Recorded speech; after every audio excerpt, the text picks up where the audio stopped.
Hello friends, स्वागत है आपका एक्सपर्ट क्लासेस में। और आज की इस क्लास में हम पढ़ाएंगे क्लास 12 की पोइट्री का chapter number 7 from the passing of Arthur.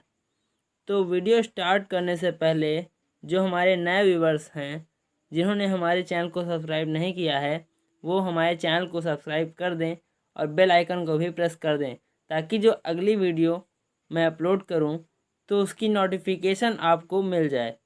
तो चलिए बिना वक्त बर्बाद किए वीडियो स्टार्ट करते हैं।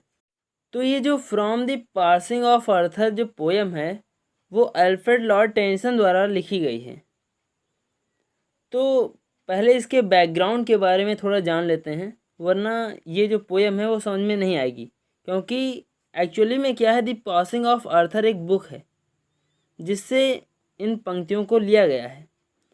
उसमें एक राजा दी आर्थर के बारे में कहा गया है। तो क्या होता है कि लंदन के एक राजा होते हैं जिनका नाम आर्थर होता है। तो वो एक संस्था चलाते हैं और उस संस्था में कई सारे योद्धा होते हैं, कई सारे सरदार होते हैं, प्रमुख सरदार। तो क्या होता है कि एक बार एक बहुत ही भयानक युद्ध होता है जिसमें ये जो राजा हैं आर्थर, वो बहुत ही बुरी तरीके से घायल हो जाते हैं और जो योद्धा हैं उनके, वो सभी मारे जाते हैं। केवल एक योद्धा जो है वो बच जाता है, उसका नाम सर बेडीवियर था। तो क्या होता है कि जो राजा हैं वो अपनी रानियों के साथ, उनकी 3 रानियां हैं, तो रानियों के साथ एक टापू में जाने के लिए तैयार होते हैं। तो वो नाव से जाते हैं, तो तीनों रानियां जो हैं वो नाव में बैठ जाती हैं। तब जो राजा हैं आर्थर जी हैं, वो बेडीवियर से कहते हैं कि मुझे नाव में बिठा दो। तब सर बेडीवियर उन्हें नाव में बिठाते हैं और आँखों से उनके आंसू निकलने लगता है। सर बेडीवियर के आँखों से आंसू निकलने लगता है। तब किंग आर्थर जो हैं, राजा आर्थर जो हैं, वो सर बेडीवियर को सांत्वना देने के लिए जो कहते हैं, उन पंक्तियों को इस पोयम में लिखा गया है, इस पोयम में रखा गया है। तो चलिए स्टार्ट करते हैं टेक्स्ट से। क्या कहा है आर्थर ने, देखते हैं। And slowly answered Arthur from the birch. And slowly, बहुत ही धीरे धीरे। आंसर्ड मतलब उत्तर दिया Arthur from the Burj. Burj means होता है नाव, अर्थात आर्थर, राजा आर्थर नाव से बहुत ही धीमी आवाज में बेडीवियर को उत्तर देते हैं कि द ओल्ड ऑर्डर चेंज, कि जो पुरानी परंपरा है वो बदलती है। यील्डिंग प्लेस टू न्यू, और उनके स्थान पर नई परंपरा आ जाती है। यानी कि जो पुरानी परंपरा है वो बदलती है और उनके स्थान पर नई परंपराएं जो हैं, जो नई वस्तुएं हैं, वो आ जाती हैं। And God fulfils himself in many ways, और ईश्वर जो है, फुलफिल्स मीन्स होता है पूर्ण करना, हिमसेल्फ कह सकते हैं यहाँ पर अपनी इच्छाओं को, इन मैनी वेज विभिन्न प्रकार से। अर्थात जो ईश्वर है वो अपनी इच्छाओं को विभिन्न प्रकार से पूर्ण करता है। Lest one good custom should corrupt the world, ताकि कोई अच्छी प्रथा जो है, जो अच्छी प्रथा है, वह इस संसार को, करप्ट मतलब खराब ना कर दे। जो अच्छी प्रथा है वो इस संसार को खराब न कर दे, इसलिए जो ईश्वर है वो अपनी इच्छाओं को विभिन्न प्रकार से पूर्ण करता है। देखें और आगे क्या कहते हैं। Comfort thy self, what comfort is in me. Comfort thy self, अपने आप को धैर्यपूर्ण बनाए रखो। आर्थर बेडीवियर से कहते हैं कि अपने आप को धैर्यपूर्ण बनाए रखो। व्हाट कंफर्ट इज इन मी, तुम मुझ में बेकार ही सहारा ढूंढते हो। I have lived my life, मतलब मैंने अपना जीवन व्यतीत कर लिया है, यानी मैं अपना जीवन जो था, सार्थक जीवन जो था, वो मैं जी चुका हूँ। And that which I have done, और मैंने जो कुछ भी किया है, may he within himself make pure, ही यहाँ पर ईश्वर के लिए आया है, अर्थात जो कुछ भी मैंने आज तक किया है, ईश्वर उसे पवित्र बनाए, उस कार्य को पवित्र बनाए, अर्थात स्वीकार करे। जितने भी कार्य मैंने आज तक किए हैं उन सभी को ईश्वर स्वीकार करे। But thou if thou shouldst never see my face again, if मिस यदि, दो मिस तुम, यदि तुम never see my face again, यदि तुम मेरे चेहरे को दोबारा न देख पाओ, न देख सको, अर्थात यदि तुम मुझे पुनः न देख सको। प्रे फॉर माई सोल, मतलब मेरी आत्मा के लिए प्रार्थना करना। यदि मैं मेरे चेहरे को तुम दोबारा न देख पाओ तो मेरी आत्मा के लिए प्रार्थना करना। More things are wrought by prayer, मतलब बहुत सी ऐसी चीज़ें हैं जो केवल प्रार्थना करने से पूर्ण हो जाती हैं। बहुत से ऐसे कार्य हैं जो प्रार्थना से पूर्ण हो जाते हैं।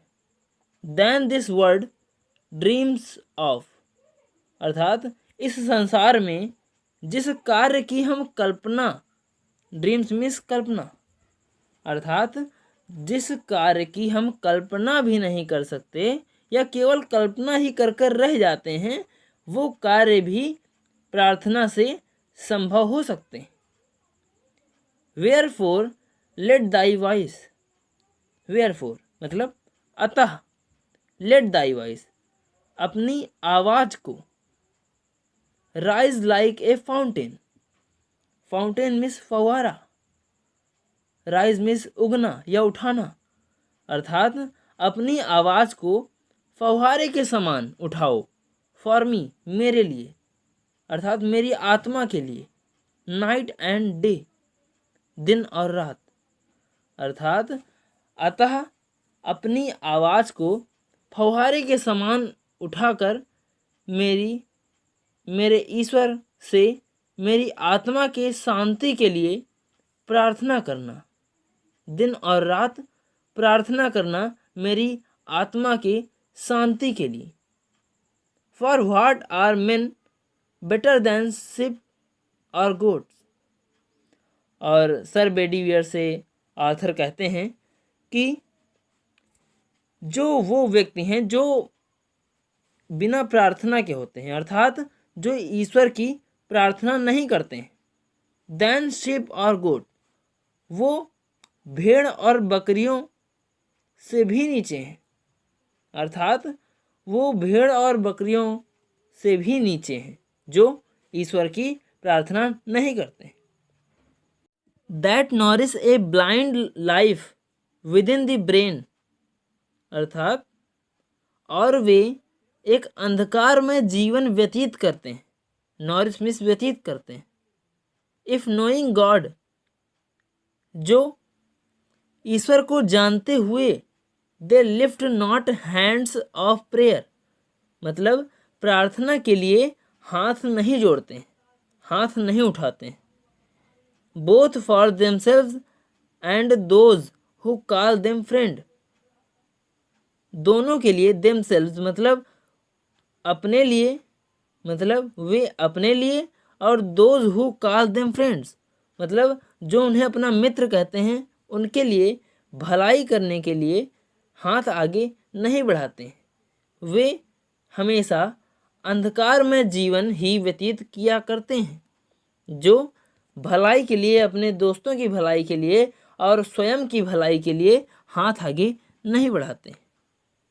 For so the whole round earth is every way bound by gold chains about the feet of God, but now farewell, अर्थात जो ये पूरा गोल, राउंड मीन्स गोल, जो संसार है, जो पृथ्वी है गोल, वह प्रत्येक प्रकार से ईश्वर के चरणों से सोने की जंजीरों से बंधी हुई है। गोल्ड चेन्स मतलब सोने की जंजीरें, बाउंड मीन्स बंधी हुई है।